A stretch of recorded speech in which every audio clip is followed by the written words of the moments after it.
मेरे ऊपर प्रसन्न हो,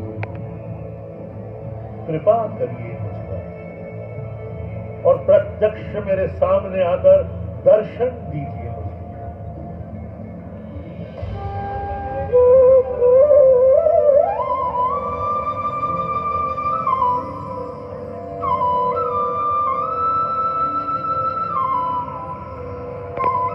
मैं उपस्थित हूँ प्रजापति, आपको प्रणाम है। प्रणाम महादेवी, कृतज्ञ हूं। किस लिए किया मेरा आह्वान? हे माते, भूताधीश महादेव युगों से समाधि में लीन है, जबकि नियति में उनका विवाह होना सुनिश्चित है। इसमें मैं आपकी क्या सहायता कर सकती हूँ? जिस प्रकार आपने लक्ष्मी का रूप धारण कर परम देव विष्णु को मोहित किया था, उसी प्रकार आप अपनी माया से महादेव को मोहित करें। परंतु ये सब क्यों करूं मैं, ये भी बताएंगे? अवश्य देवी। हे जगदम्बे, आपका कोई भी कार्य विलग नहीं रहा संसार के हित से। न जाने कितने अवसरों पर विभिन्न विभिन्न रूपों से आपने संसार का हित किया है, उद्धार किया है। ये भी ऐसा ही एक अवसर है देवी। आत्मा में रमण करने वाले देव शिव को सांसारिक जगत में ले आना अति आवश्यक है। मैं तैयार हूँ, परंतु जब महादेव कर रहे हैं आत्मा में ही रमण, तो फिर ये कार्य कैसे होगा संभव? संभव है माते। आपसे प्रार्थना है, आप इस कार्य के लिए दक्ष की पुत्री के रूप में अवतार लें। मेरा मानस पुत्र है दक्ष। इस समय वो नियति से ही प्रेरित होकर क्षीर सागर के उत्तरी तट पर कर रहा है कठोर तपस्या, आपको पुत्री रूप में प्राप्त करने के लिए। आश्चर्य है, स्वयं ब्रह्मदेव के चित्त में ऐसा दुखदाई महान मोह कैसे उत्पन्न हो गया, जिससे आप मोहित करना चाहते हैं निर्विकार परमात्मा शिव को भी? शिव के विवाह करने से विश्व का महान कल्याण होगा माते। यदि मैं इच्छा पूर्ण करती हूँ ब्रह्मदेव की, तो भ्रष्ट होती है वेद नीति। मना करती हूँ तो नष्ट होता है धर्म। अब क्या करूं मैं? हे महादेव, मेरा मार्गदर्शन आप ही करें। अब आपके निर्णय पर ही सकल सृष्टि का भविष्य निर्भर करता है माते। आपका ये उपकार परम आवश्यक है देवी। तो ठीक है, जिस प्रकार महाभागा लक्ष्मी विष्णु प्रिया है, उसी प्रकार दक्ष की पुत्री सती के रूप में जन्म लेकर मैं भी बनूंगी हरप्रिया। कृतार्थ हुआ माते, कृतार्थ।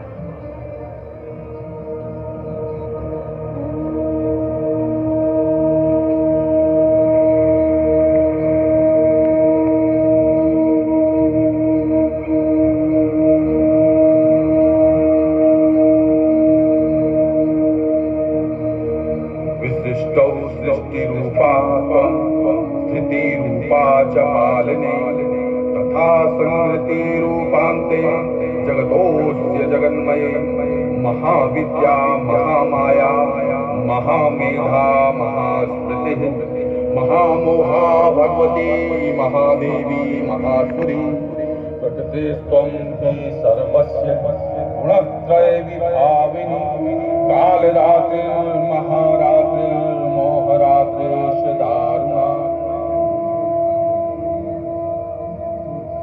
ओ महादेवी प्रसन्न हो, ओ जगदम्बिके माता प्रसन्न हो।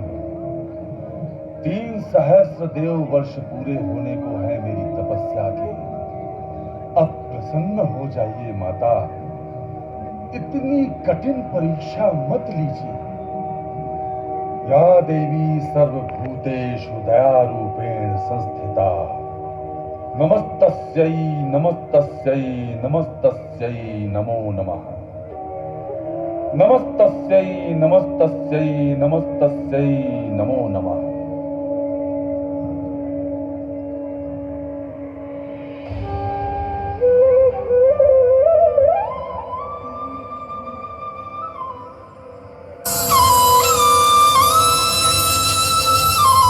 वर मांगो दक्ष, मैं तुम पर प्रसन्न हूं। हे देवी, हे महामाई, हे जगदीश्वरी, आपने कृपा करके अपने रूप का दर्शन दिया। आपको नमस्कार है मेरा। कहो दक्ष, क्या कामना है तुम्हारी? हे जगदम्बे, मेरे स्वामी शिव हैं।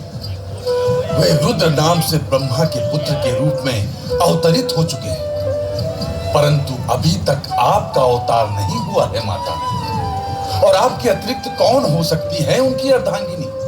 इसलिए देवी, आप कोई लीला करें और मेरी पुत्री के रूप में जन्म लेकर पत्नी बने मेरे स्वामी की।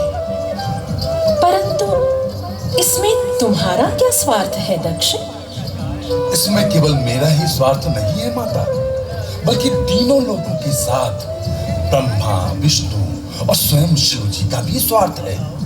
इसी कारण ब्रह्मदेव ने प्रेरित किया मुझे तप करने के लिए। उचित है, तुम्हारा तप संपन्न हुआ।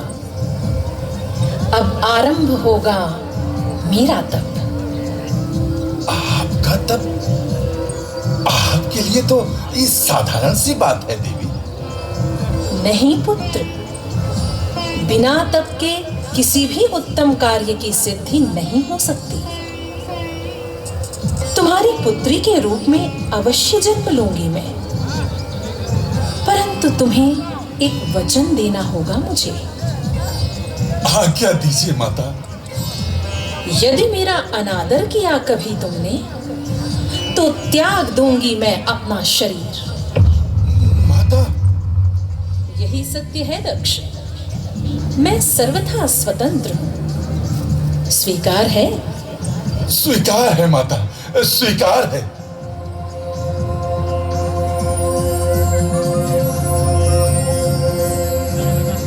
सत्य है, किसी भी उत्तम कार्य की सिद्धि के लिए तप आवश्यक है। जगत जननी मां जगदम्बा ने अपने लीला विलास के लिए वर्षों की कठिन तपस्या परमेश्वर शिव को पति रूप में पाने के लिए, अपने अवतरित रूप में उनसे पुनः मिलन के लिए, पर सहज नहीं था ये मार्ग।